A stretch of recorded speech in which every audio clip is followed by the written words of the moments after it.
Hi everyone, welcome back to the Cailin YouTube channel, and if you're new here, welcome. My name is Cailin, and today we're going to be looking at your September 2025 horoscopes. You can watch your horoscope for your ascendant, sun, and moon sign. In fact, I recommend that you do watch for all three because that way you'll have a really well-rounded idea of what you can expect for the month ahead. I'm also on Instagram and Facebook. If you're wanting more regular astrological updates, you can follow me. It's the same handle, which is Cailin. So September is a really exciting month because we have eclipse season. We've got a total lunar eclipse in the sign of Pisces and a new moon solar eclipse in the sign of Virgo. So if you're a Gemini, Virgo, Sagittarius, or Pisces, sun, moon, or rising, definitely be sure to watch your horoscope for that sign because it will be very impactful for you, this eclipse, that is to say. And lastly, just letting you know that I'm actually referring back to my old format where I'm just flowing through the astrological events from the beginning of the month through till the end of the month. And the reason for that is twofold.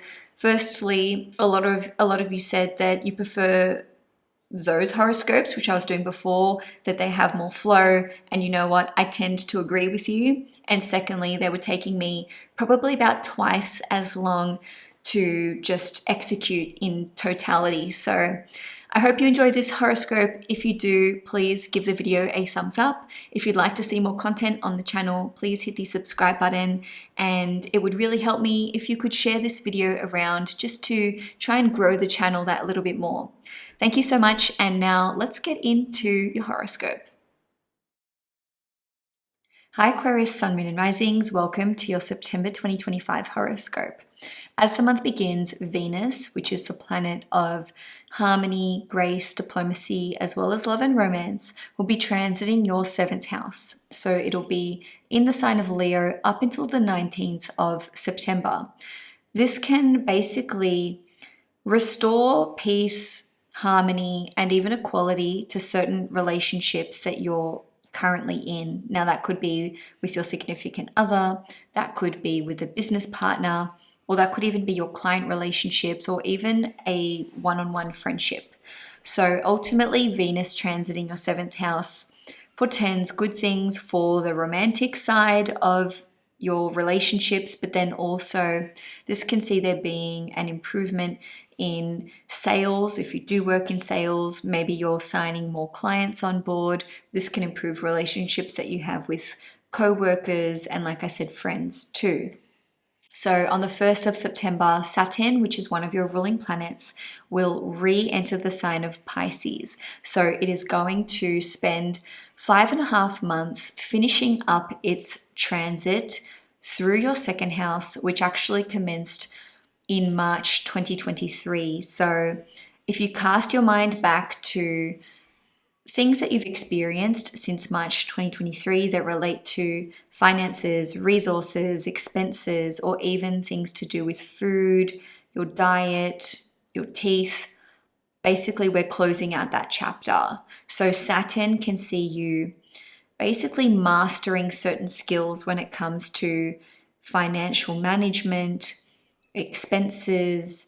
If you have felt like it's been hard to increase revenue or even get a pay rise, then after Saturn finishes up in your 2nd house, this can basically improve things for you financially speaking. So maybe there's been a lot going on in terms of your resources.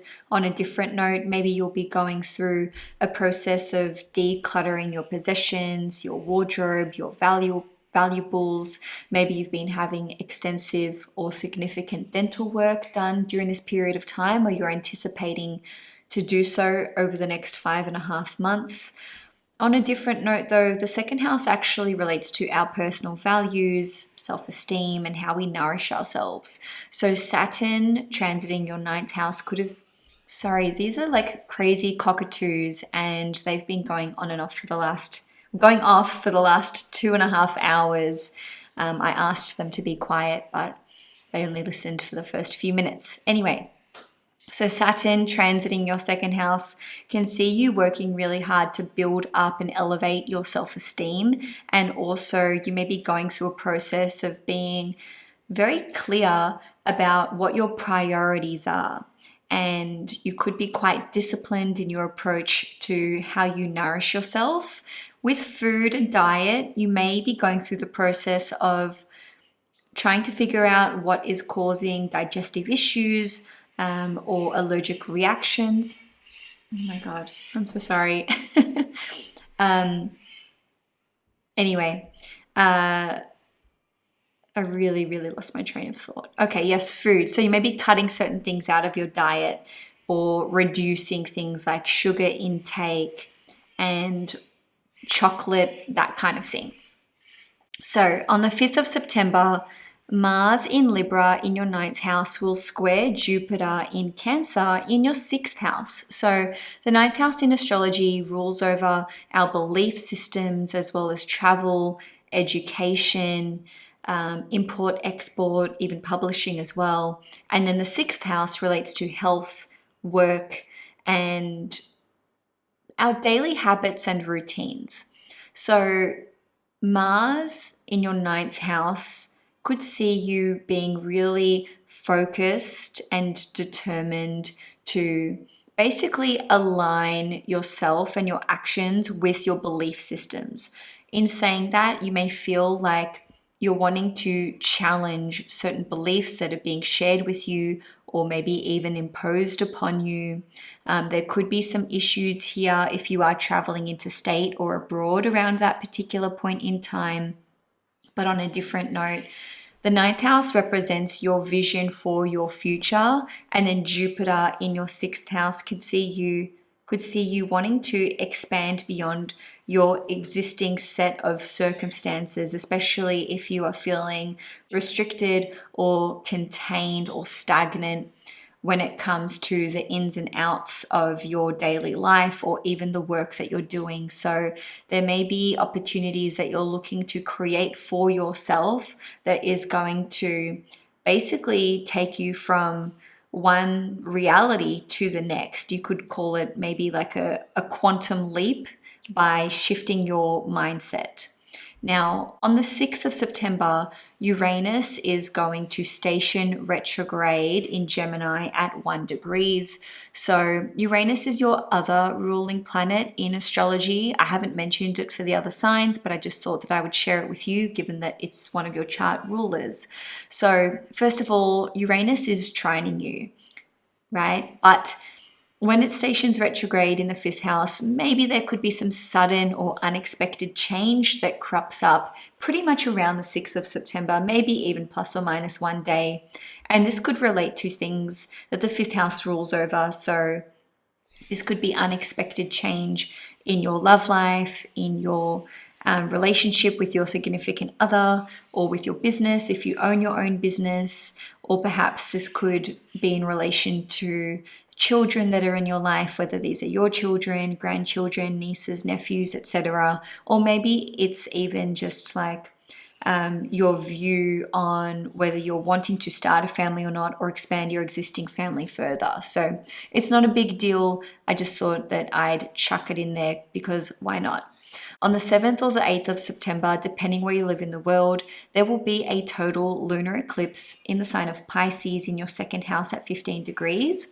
And Saturn will be at 29 degrees, which is the critical degree in astrology. So there may be some kind of peak experience or situation that arises as it relates to your finances, your resources, your expenses, your investments, etc., etc. So lunar eclipses, especially total lunar eclipses, represent something drawing to a close or being completed. So for some of you, this could be that you're having to let go of a stream of income, or perhaps you have finally successfully generated a stream of income. On a different note, the 2nd house is one of the property houses in astrology, so there could be some movement here in terms of buying, selling, relocating, or even flipping properties. Now, on the 19th of September, Venus is going to enter the sign of Virgo, which means it will be transiting your 8th house through until the 13th of October. So the 8th house in astrology is very much related to being vulnerable, intimacy, sex, as well as mutual resources and other things too. So Venus transiting your 8th house could see you having to, or see you basically deciding to be more vulnerable with another person, to be more intimate with another person. Maybe you'll be exploring your sexuality, whether that's by yourself or with another person, and really just thinking about your sexuality. So that could be a rather big topic for you during this period of time. On a different note, because the 8th house rules over mutual resources and it basically represents other people's money, this could see you maybe receiving money from your family because Venus rules over your 4th house, or you actually could be helping out a family member financially or with some of your own resources. It doesn't have to be family related, but that was just something that was jumping out at me. On a different note, your significant other's pay may be increasing, or they may come into some money during this period of time. The 8th house also rules over inheritances, so you could be having important conversations or focusing on a will or drawing up a will or trust fund and so on and so forth. Anytime a planet transits the 8th house, whatever house it rules over can experience some kind of sudden change or, a shift or transformation of sorts. So Venus rules over your 4th house and your 9th house. So there could be a sudden change in terms of your living situation or family. So for example, that could be having someone come and stay with you, having someone move out, or with Venus ruling the 9th house, maybe your existing belief systems will be challenged in some way, shape or form and maybe transformed into something else. So on the 21st or 22nd of September, depending where you live in the world, there will be a new moon solar eclipse in the sign of Virgo in your 8th house at 29 degrees. For some people, it may be occurring at 28 degrees and 59 minutes, but I'm just going to interpret this as 29 degrees. So again, this is the critical anaretic degree in astrology. So there could be some kind of end point here as it relates to 8th house matters.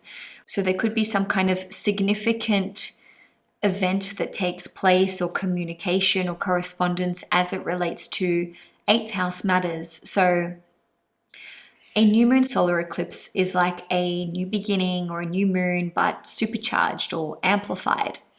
Because this new moon is with the South Node, it involves something from the past. So it's not something that's absolutely brand new. I will give you a few different ways that this can play out. Maybe with mutual resources, you'll be opening a bank account with another person or investing with another person. So you could be investing in an asset or a property with another person, or maybe you're going to speak to a financial advisor about your finances, resources, budgets, and how you should be investing your money. On a different note, you could be applying for a loan of some sort. Maybe you're going to refinance with a new bank or refinance your mortgage. Because the 8th house rules over inheritances and wills, this could indicate that you're going to draw up a new will, or you could be advised that you will be receiving some kind of inheritance. And for others of you, maybe you're making changes to your existing will if you have one drawn up, or you could be eligible to access money that's in a trust fund or money that has been put aside for you in a will and you're getting early access, as an example. The 8th house rules over insurance. So you could be taking out a new insurance policy or upgrading an existing policy, or you could be applying for some sort of insurance payout. Now, because the 8th house relates to mutual resources, this is like our arrangements that we have with other people. So there could be some notable changes that pertain to child support money, child custody, alimony money, or spousal support. Okay, the 8th house rules over sex and intimacy, which I mentioned previously. So this could indicate that maybe you are starting a new sexual relationship with someone, and this could be a person you're already acquainted with and it's taking it to a different level in that relationship or in that dynamic. Or even if you're in a relationship already, maybe intimacy is going to be a really big theme, or exploring your sexuality with your significant other. The 8th house also rules over therapy, psychology, healing, and occultism and taboo topics and conspiracy theories. So some of you may be starting therapy sessions or seeing a psychologist or a psychiatrist.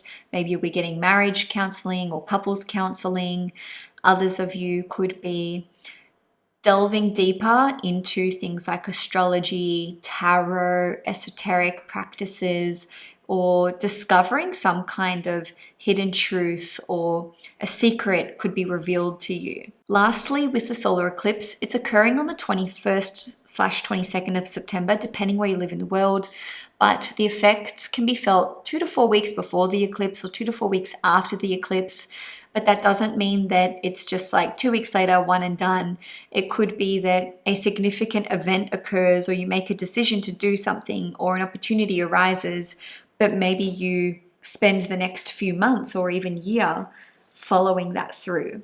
Now, on the 22nd of September, Mars is going to enter the sign of Scorpio, which means it will be transiting your 10th house for 6 weeks until the 4th of November. Wherever Mars transits, this is where we can experience challenges, conflict, but also this is where we can basically be really motivated to channel a lot of our energy and effort into that house.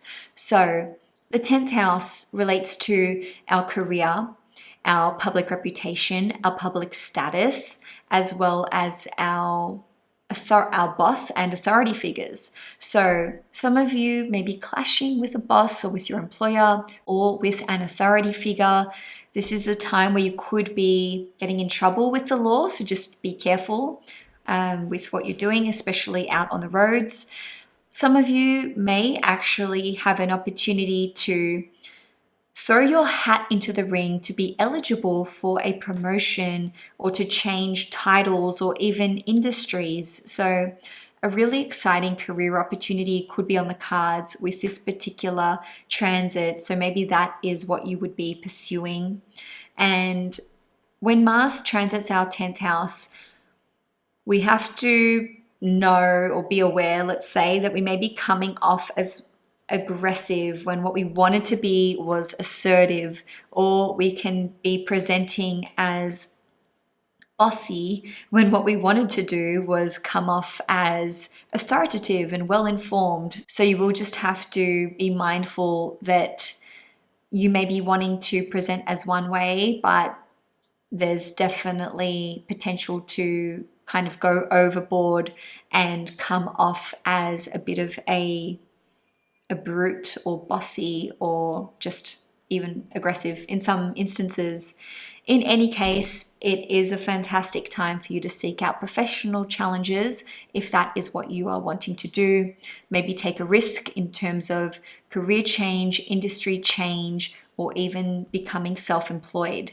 So Aquarius, that's all I have for you for your September horoscope. If you enjoyed this video, please give it a thumbs up. And if you'd like to see more content on this channel, please hit the subscribe button. I'm on Instagram and Facebook if you're wanting more regular updates from me in between these videos. Enjoy your month ahead, Aquarius, and I'll see you guys in October.